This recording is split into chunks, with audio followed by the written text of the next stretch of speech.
di tengah krisis pangan global. Sejumlah negara kini justru mulai mencari beras dari Indonesia. Pernyataan itu disampaikan langsung Presiden Prabowo Subianto. Presiden Prabowo Subianto mengatakan, beberapa negara kini mulai meminta pasokan beras dari Indonesia.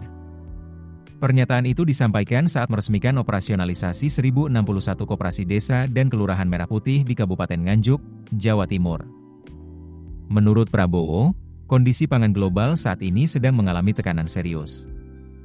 India disebut menghentikan ekspor beras, jagung, dan gandum. Langkah serupa kemudian diikuti Bangladesh. Akibatnya, banyak negara mulai mencari sumber pasokan pangan baru. Dan Indonesia kini disebut menjadi salah satu negara yang mulai dilirik.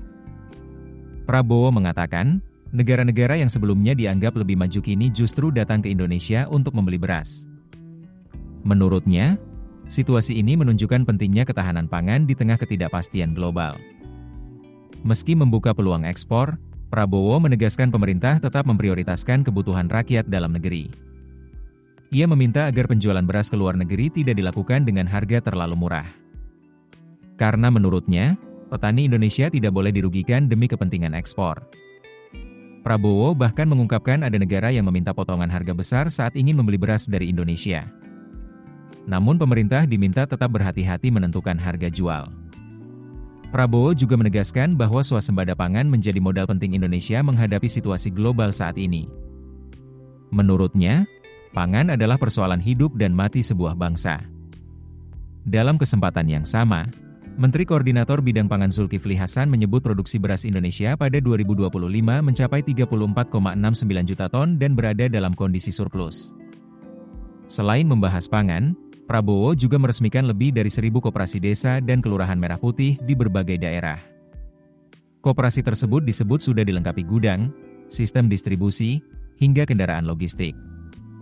Pemerintah bahkan menargetkan jumlah koperasi terus bertambah hingga lebih dari 25.000 unit dalam beberapa bulan ke depan.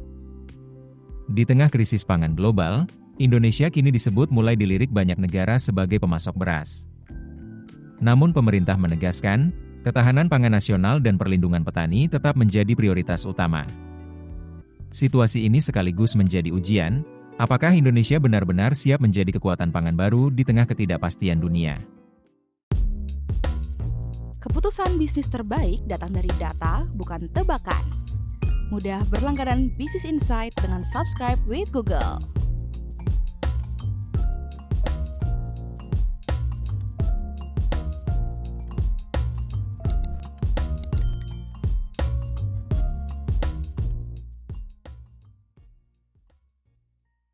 Download aplikasi Kontan sekarang di App Store atau Play Store.